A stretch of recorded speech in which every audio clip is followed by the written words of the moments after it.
So the episode opens where we deal with all the evil shit Ramona said all season long. So Dorinda want an apology for the shit that went down where she brought her to the party but then she didn't sit with her. It was rude. But what are you expecting from Ramona? Ramona will not let go of this damn table change. Honey, it's bullshit. It was table 62 and you knew. You knew. So now we talking about the birthday party and she ain't invite Sonia. I get why Ramona was like, look, I don't want to film. I don't want her there. I don't want the cameras there. I could get, like, I don't want that energy there. Like, I really do want to be with a different crowd. She wanted it personal and private for her. I get that. Ha ha. Sonia said, you're trying to break into society as you're reaching your 70s. You're going to steal my friends for your party? Andy brings up the comment about Dennis being on drugs, and she does seem genuinely sorry about that. And sometimes you will say shit, and it's like, oh, I'm sorry, I was fucked up for that one. Bethany, right. Ramona, you just don't like her, and you couldn't even give her condolences at your little clam bake. You're sorry. You're just a sorry being. Now Ramona's scared of Bethany. You come after me? Lord, so we are going through all 10 years worth of reunions where Ramona is just a piece of shit. It's the same thing for the past 10 years. Aha! Ramona said, I'm surprised Bravo even put it up. She was like, that was so foul, they're not even gonna put that out there. Nah. As low as you can go, Bravo will always go lower. Dorinda is going in on LuAnn because LuAnn piped up about Ramona's behavior, and Dorinda said, oh, please, after the way you acted in the Berkshires. Oh, how declassé, how declassé, I need yoga, I need green juice. She got a point, but Dorinda, you were at a function, not, at a weekend getaway. Okay, Tinsley and her dog. I feel sorry for you. Okay, so now Tinsley's like, I have to tell you heifers how I got my money, so let me go on. And Dorinda interrupting her, and it's like, no. She said she grew up in one of the biggest houses in Richmond, Virginia. Like, she's telling you, my mom and my dad give me money. Okay, so now the girls are saying, you don't live in New York. She, like most wealthy New Yorkers, gets the fuck out of here during the shitty seasons. So no, if I had the coin, you really think I'd be fucking around here in February? Oh, I wouldn't. I would be in Palm Beach or, Balmar or, Grand Cayman. The Keys wintering, the Snowbirds that have places in Miami and, Puerto Rico. They're out of here for, the 3 shittiest months of the year, maybe 4. So, no, she's a citizen of the world, darling. When you have that much money, it doesn't matter. Okay, she said, I moved out in January and moved back in May. Yeah, like, why would you... They're really making something out of nothing because a lot of New Yorkers live like that. Okay, so now we get into the real. Tinsley said when she got arrested, her family took her percentage of her trust down. Oh, and so now she getting the same money that she was getting before. Because she's like, look, I've cleaned up, I can keep a job, I need to look good for the show.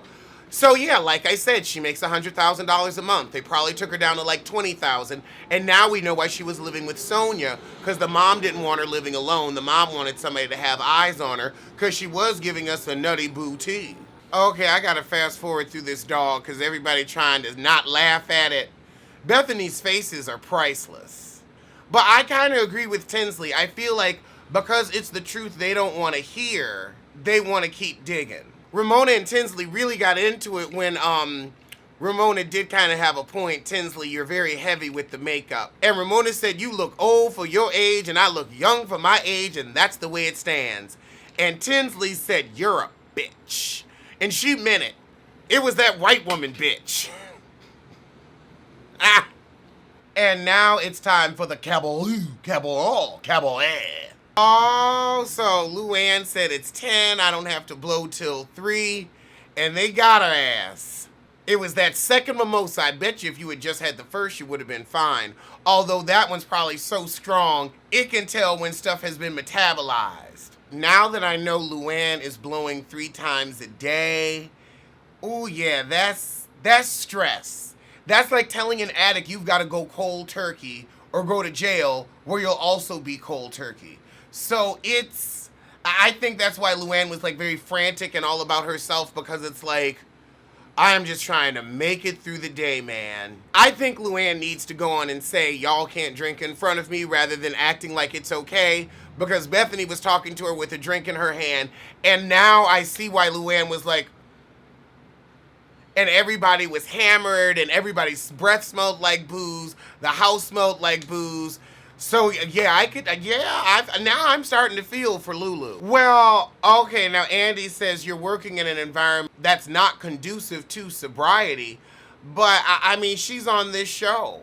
Y'all drink on this show. Y'all usually end with champagne. You always go to dinner and drink. You go to the Hamptons and drink. You go to the Berkshires and drink. So, like, she already around drinking. Oh, so now we arguing about whether the people in LuAnn's rehab wanted her to go to her cabaret or not. Now Ramona gets into it and she says, look, your ass should have stayed 4 months since the first month didn't take. And she got a point. So we open to a flashback of Bonnie pushing Alex. He goes down the stairs, and then Nikki Kidman's like, I pushed him. And then somebody else said nobody pushed him. They're getting their story straight. Now we got Madeline and her husband in therapy after that cheat-tay. So, you know this therapist, she get to the real. She said, did you go to college? And Reese doesn't get it. It's like you don't have your own self-worth, so you're using these men for self-worth. Ooh. So Reese and Nikki Kidman are in the car talking about the therapy session. She's talking about how she caught her own father cheating on her mom. And then she said, when Nathan left me, that confirmed my worst fear about marriage, that it's not to be trusted. Meanwhile, Celeste's struggling because, you know, dead abusive husband. Oh, God. Meryl Streep go by Shailene Woodley's work to ask about her new grandchild. She want her to take a DNA. She ain't doing it. She like, I know his ass. We good. We are good. Honestly, I'm surprised she asked. She give me a meet the child and get one of them hairs tea. I feel like that would have been simpler. What the hell? Okay, one, what are they teaching these kids? Meanwhile, Annabella falling out in the frickin' closet. Oh, okay, she had a mild anxiety attack and she gonna be fine, but you know Renata ain't. Honestly, she had a panic attack dealing with your ass. So they got a counselor for the little girl. Child, she had a prosthesis in her mouth and everything. She was given a Bo Peep tea so, you know, she could get the shit from the kid.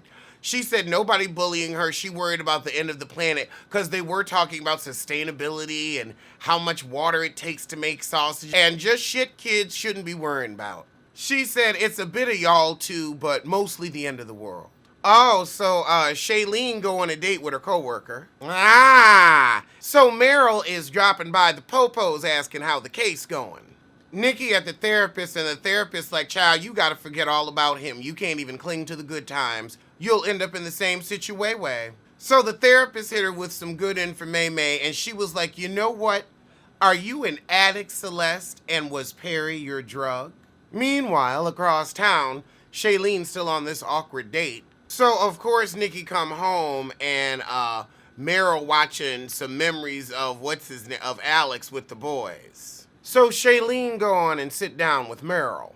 Girl, Meryl, if you gonna get to see this grandchild, you're gonna have to stop talking up Perry. Oh, God. Meryl gonna say he was tempted. You gonna call Shailene Woodley the temptress of Waikiki. You ain't never gonna see that grandbaby. Meanwhile, across town, Madeline sees Bonnie and Ed having a lunch. She wanted to know what they were talking about, and he was like her mom, and she wants to know how long she's going to be punished, and he's like, child, when I get tired. Meanwhile, across town, Renata is going off on the principal and the teacher for getting her daughter afraid of the end of the world. Shailene surfing with that guy, and Corey's learning how, oh no, Shailene ain't learning how to surf, Ziggy's learning how to surf, and Bonnie drops by. Meanwhile, at House Klein, so she yelling at the husband, but the husband like, look, I know I'm fucked up, but you're never here. You're never present. You're always out there, and she is. Child, we at the assembly now, and Ed ain't even sitting with Madeline. So Madeline ended up taking the stage, kind of babbling now about happy endings. She getting off the deep end. Lord, she up here just bawling. Somebody's recording, everybody giving her the side eye. Oh, child. Celeste and Renata walk out of the meeting and they see Ed and they were like, you couldn't help your wife? And he said, well, you know, Celeste, maybe we need to get a coffee and catch up. I've missed so much with you. So much with Madeline. Madeline crying on the beach at home now. Celeste catches Meryl snooping through her medicine drawers. Said she was looking for a sleeping pill. And she said, oh, I see you got some Vicodin. And she said, yeah, because your son was whooping my ass. I needed it. So Shailene is dating again. And Nikki Kidman's still looking at these old videos. Oh, wow, that was the episode. They only gave us 44 minutes. I got to catch up, so I'm low-key not mad. Lord, Mary Louise dropping by the pumpkin carving party that they have. And she was like, I'll go if you want me to. But it's like, nah, come on, heifer, come on.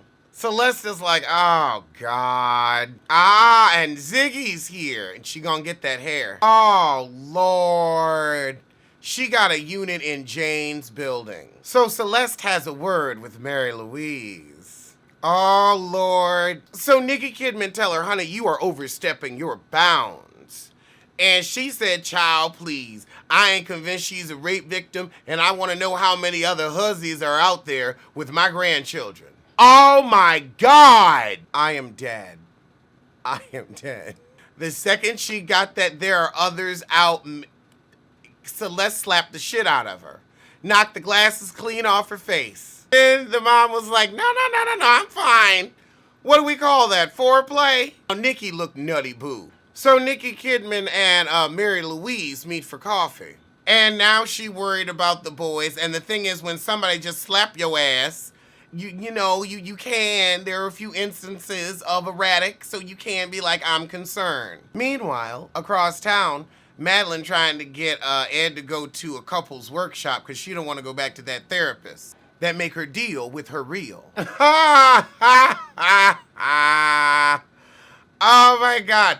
The daughter got a project and she got to do opposites. So she put her mama and a door. And Madeline said, I don't get it. And the daughter said, well, the door is hinged. I forgot that little heifer was reading. Lord, Renata had to fess up to some Botox at the bankruptcy hearing. They ain't gonna get it. Child, they gotta take off watches and wedding rings. So the bankruptcy judge took their car, but they ended up getting her ring back. And so now we're at the party that they cannot afford. Meanwhile, across town, Meryl Streep getting a family law attorney. Oh, I think this guy is Bob Odenkirk from Better Call Saul, because this is definitely a Better Call Saul T. So he tells her, call the law firms first, and that way she can't use the best people. At the party, Bonnie asked Celeste, what does your mama know? And she said, well, she thinks I did something, but if I could do it all over again, I'd have just told the truth. And Bonnie like, mm-hmm. And Madeline's like, so y'all blame me? And Celeste said, well, you were the one that said he slipped. So Renata is coming to terms with her life going to shit and she ain't gonna be able to do anything for Annabella. I think that husband gonna have to go. Bonnie mama telling her something up. She don't like the energy in the house and she don't like the energy of the friends. Oh, God. So, Madeline's ex-husband and Ed finally get into their fisticuffs. They busted up before anything can really get going. They have the actual tramps at this birthday party. I can't. And we moving and grooving, honey. Disco shimmy. Bonnie's mom shakes Renata's hand and has a vision. She's gazed into the past and seen the shit that they was up to. Oh, she had a stroke which caused a seizure. Looks like Nikki Kidman might be flirting with the bartender. But sadly, she done left them babies with Mary Louise, not knowing she's plotting against her. So Bonnie visited her mom and the dad show up. And then he's like, did you say something? And she's like, no, I did not cause my mother's stroke. Oh, God. So Bonnie at the hospital, she sees the police lady talking to the doctor, and she walks up and is like, are you for real? This is a hospital. What the fuck are you doing here? And it's like, she might be there on another case. You gave yourself away. Oh, God. I think Nikki Kidman got drugged by that bartender, and you see him walking around the house. Oh, Mary Louise gonna have a field day with this. The place is a mess. He's shirtless. So Mary Louise says, you know what, Celeste, you really need to take some time to heal. And while you do that, I'ma keep the boys, and you know she ain't having it. Mary Louise is like, now look, this isn't about last night. This is about a whole bunch of shit. The car accident, hitting me. So she tells Celeste to get out, and Celeste hand her the petition. So Jane go by Mary Louise and cusses her out for trying to take Celeste's kids, and she's like, you trying to take my son too? So then Mary Louise is like, now look, honey, I didn't live with the heifer, and I didn't see the medication. She out driving. You want her driving with Ziggy? You want her behind the wheel with your child in the car? Got real quiet, didn't you? Celeste at the therapist, and she's like, you can't say nothing. And the therapist like, nope, doctor-patient privilege, we good. The therapist tells her you might want to settle, but Celeste ain't hearing it.